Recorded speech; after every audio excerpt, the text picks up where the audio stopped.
कृत्रिम वर्गीकरण की जो कमियां थी वो हमने पढ़ ली थी। कृत्रिम वर्गीकरण की कमियां पढ़ने के बाद एक विशेष जो चीज आती है वो आती है इस चैप्टर की फ्रीक्वेंसी को समझना। और इस चैप्टर की जो फ्रीक्वेंसी है वो आर.एच. विटेकर द्वारा जो 5 जगत की जो अवधारणा दी थी ना वो कहां से आई और कैसे आई, उस चीज को समझना जरूरी है।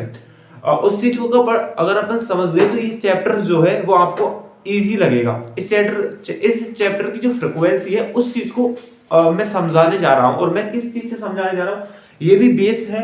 और बेस क्या है कि भाई त्रिजगत, आप ये आपकी बुक में नहीं दे रखा है।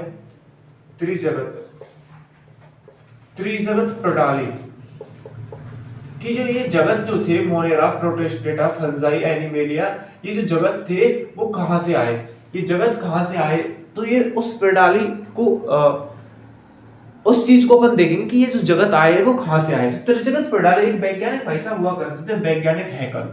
दादा इस सब समझ में आएगा, धैर्य रखिए, पेशेंस रखिए।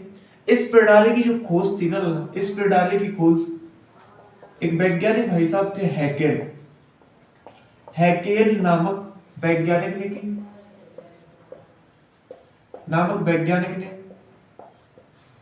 सन 1866 में की। लाला इसकी खोज करने का एक मेन रीजन क्या था? लाला इस प्रणाली में तीन जो जगत थे वो आते थे। और तीन जगत को, एक जगत जो था वो था प्रोटिस्टा, 3 जगत आते थे। दूसरा था फ्लांटी और तीसरा था एनिमेलिया। लाला एनिमेलिया यानी जंतु जगत, इनको क्रम से हम इसको कहते हैं पादप जगत, इसको कहते हैं जंतु जगत। इनको क्रम से पादप जगत और जंतु जगत कहा जाता है। लाला प्रोटिस्टा जो होता है इसकी खोज जो थी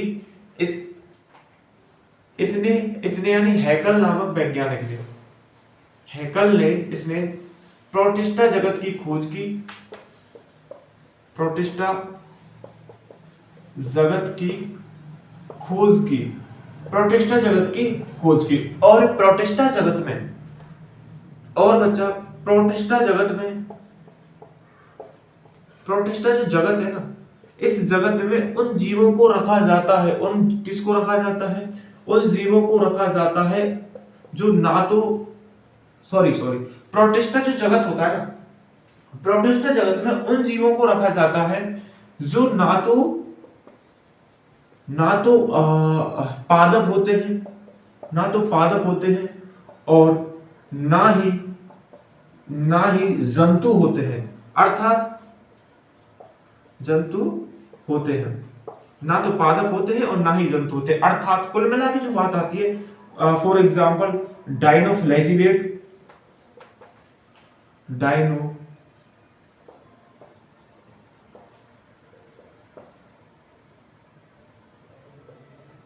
डाइनोफ्लैजिलेट्स, और एक जो अविपंख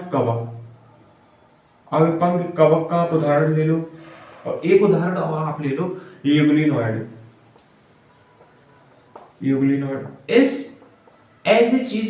ऐसे जीवों को इसमें रखा जाता है इस प्रोटिस्टा जगत में जो ना तो पादप है पूर्णतः और ना ही पूर्णतः जंतु है।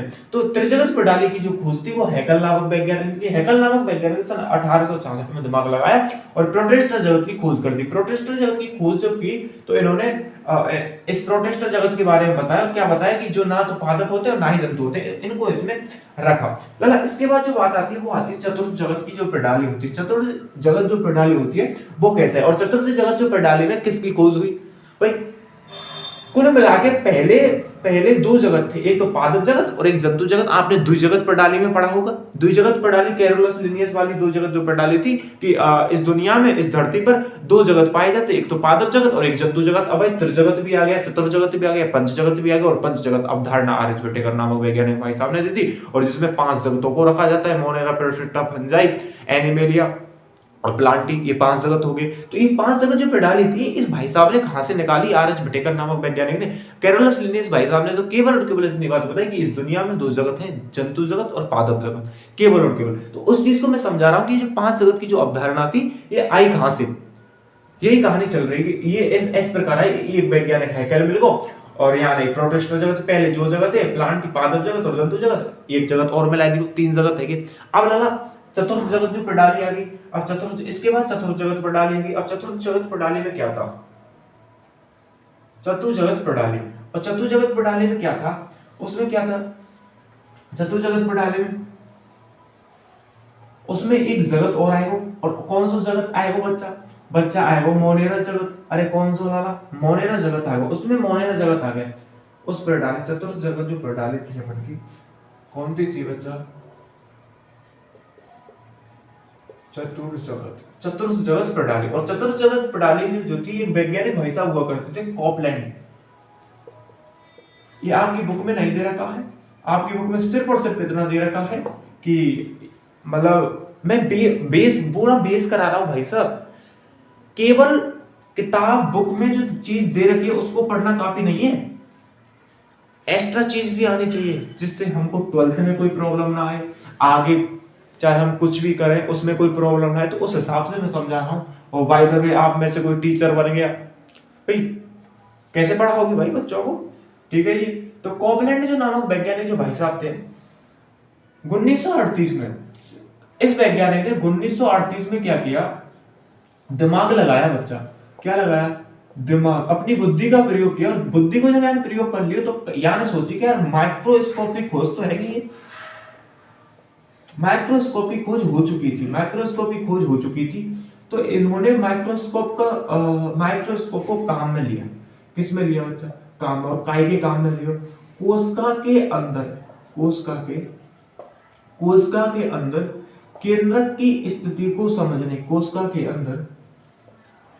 अंदर केंद्रक की जो स्थिति, इन्होंने कोशिका के अंदर केंद्रक की स्थिति का क्या लगाया, पता लगाया। और पता लगाकर केंद्रक की स्थिति का पता लगाया, और पता लगाकर मोनेरा जगत की स्थापना कर दी। अरे मोनेरा जगत की क्या कर दी बच्चा, मोनेरा जगत की क्या कर दी, स्थापना कर, अर्थात कोशिका के बारे में, कोशिका के केंद्रक की स्थिति के बारे में पता लगाया, और स्थिति के बारे में पता लगाकर इन्होंने मोनेरा जगत की स्थापना कर दी। मोनेरा जगत की क्या कर दी बच्चा, स्थापना कर दी कि कोशिका में केंद्रक की स्थिति इस प्रकार की होती है। और इस जगत में कुल मिला के फिर 4 जगत आ गए। एक तो आ गई मोनेरा जगत जो फिलहाल इसमें खोजा है, मोनेरा जगत की स्थापना की है। दूसरा था प्रोटिस्टा जगत जो हैगल नामक वैज्ञानिक ने खोजा, प्रोटिस्टा। तीसरा और जो था वो प्लांटी था हमारा, प्लांटी यानी पादप जगत, और एनिमेलिया यानी जंतु जगत, एनिमेलिया।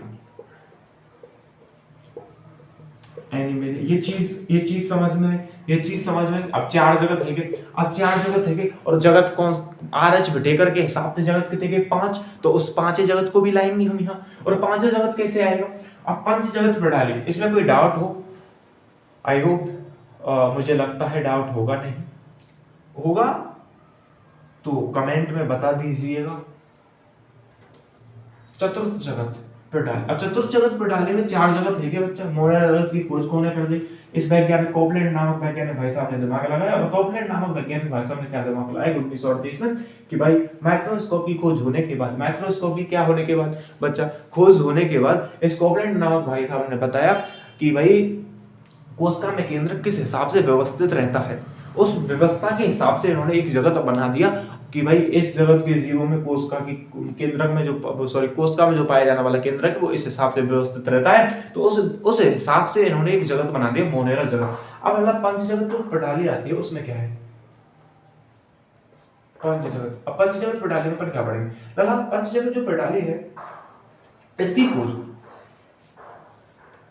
इस प्रणाली की जो खोज थी ना, इसकी खोज आर.एच. विटेकर नामक वैज्ञानिक ने,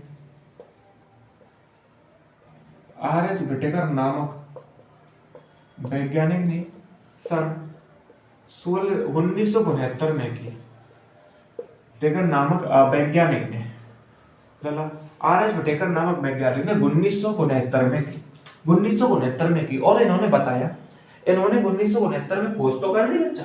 अब खोज कर दी तो इन्होंने क्या बताया, इन्होंने बताई कि कवक, इन्होंने फंजाई जगत की स्थापना की। इन्होंने किस जगत की स्थापना की, इन्होंने फंजाई जगत की स्थापना की। और फंजाई जगत को अपन क्या कहते हैं, फंजाई जगत को अपन क्या कहते हैं, कवकों का जगत, फंजाई जगत को कवकों का जगत कहते हैं या नहीं कहते? फंजाई जगत को कवकों का जगत अपन कहते हैं। फंजाई जगत की इन्होंने क्या की? स्थापना की। और फंजाई जगत की इन्होंने स्थापना की। लला फंजाई जगत में यानी कवक जगत में आने वाले जो जीव होते हैं ना, इन जीवों के बारे में इन्होंने पहले पता लगाया। और पहले क्या लगाया? पहले पता लगाया। और क्या पता लगाया? लला पता लगाया कि इन जीव जो होते हैं ना, ये जीव जो फंजाई जगत में आते हैं, इन जीवों की जो कोशिका होती है और कोशिका में पाई जाने वाली कोशिका भित्ति जो होती है, कोशिका भित्ति जो होती है वो कवकों की किसकी बनी होती है? कोशिका भित्ति जो होती है वो काइटिन की बनी होती है। काइटिन की बनी होती है। काइटिन की किस बनी होती है? काइटिन की बनी होती है। लेकिन हरित जो पादप होते हैं, हरित पादप, उनकी जो कोशिका भित्ति होती है वो सेलुलोज की बनी होती है। सेलुलोज की बनी होती है। अब सेलुलोज की जब बनी होती है तो इन वैज्ञानिक आर.एच. भटेकर नामक वैज्ञानिक ने दिमाग लगाकर कहा कि भाई काइटिन की बनी होती है। भाई इस जगत में जो आने वाले जो जीव हैं, इनकी कोशिका भित्ति जो होती है वो काइटिन की बनी होती है। लेकिन हरित पादप जो होते हैं और अन्य जो पादप होते हैं उनकी कोशिका भित्ति जो होती है वो सेलुलोज की बनी होती है। तो कहीं ना कहीं ये अलग जीव हुए, इस कारण इनका एक अलग जगत बना दिया फंजाई। और इस हिसाब से पंच जगत प्रणाली में 5 जगत आ गए। पहला था मोनेरा, दूसरा था प्रोटिस्टा, तीसरा था हेवो, तीसरा कौन सा है वो? फंजाई है वो, ठीक है। और चौथो है वो बच्चा प्लांटी, और पांचों है वो एनिमेलिया। लगा एनिमेलिया तो जंतु जगत कह रहे हैं, या तो पादप जगत कह रहे हैं, या तो कवकों का जगत कह रहे हैं, या तो शैवालों का जगत कह रहे हैं। और मोनेरा जगत में कौन से जीव आते हैं? बैक्टीरिया। तो सभी जो बैक्टीरिया आते हैं वो मोनेरा जगत में आते हैं। शैवाल का अध्ययन इसमें करते हैं, कवकों का अध्ययन इसमें करते हैं, जंतुओं का अध्ययन इसमें करते हैं, पादपों का अध्ययन इसमें करते हैं, ठीक है जी। इतनी सी बात। और फिर पंचजगत प्रणाली में ही इस आर.एच. भटेकर नामक वैज्ञानिक ने इन सब चीज को सम्मिलित किया, और पंच जगत अवधारणा जो थी वो इस वैज्ञानिक ने दे दी, आर.एच. भटेकर नामक, कि भाई कि 5 जगत प्रणाली इस आर.एच. भटेकर नामक वैज्ञानिक ने दे दी कि जीवों को उनके अलग अलग गुणों के हिसाब से, अलग अलग लक्षणों के हिसाब से इन्होंने 5 जगत अवधारणा दी। पहला जो जगत था इनमें मोनेरा था, दूसरा था प्रोटिस्टा, तीसरा फंजाई और चौथा प्लांटी और पांचवा था एनिमेलिया। तो 5 जगतों को सम्मिलित रूप से रख दिया। अब चैप्टर की शुरुआत होती है यहाँ से, धीरे धीरे करके एक जगत के बारे में हम पढ़ेंगे। पहले मोनेरा के में, फिर प्रोटिस्टा के में, फिर फंजाई के में, फिर प्लांटी और एनिमेलिया। फिर ये चैप्टर खत्म हो जाएगा। थोड़ा सा इनके बारे में पढ़ेंगे विस्तार से। इनके बारे में अगले चैप्टर जो वनस्पति जगत है इसके बारे में पूरा बेस्ड है और दे रखा है। जंतु जगत और जो अपन का 4th चैप्टर उसमें दे रखा है। मुख्यतः इन 3 के बारे में अपन पढ़ेंगे, मोनेरा जगत, प्रोटिस्टा, फंजाई। मोनेरा जगत में हम पढ़ेंगे सभी बैक्टीरिया आते हैं, आद्य बैक्टीरिया, बहुत सारी चीज हम पढ़ेंगे, बहुत सारी इंपॉर्टेंट होने वाली, बहुत सारा मजा आने वाला है। पढ़ते रहिए, खुश रहिए। और अगली जो क्लास है वो कल होगी। इतना आप पढ़ते जाइए, कोई डाउट हो पूछ लीजिएगा।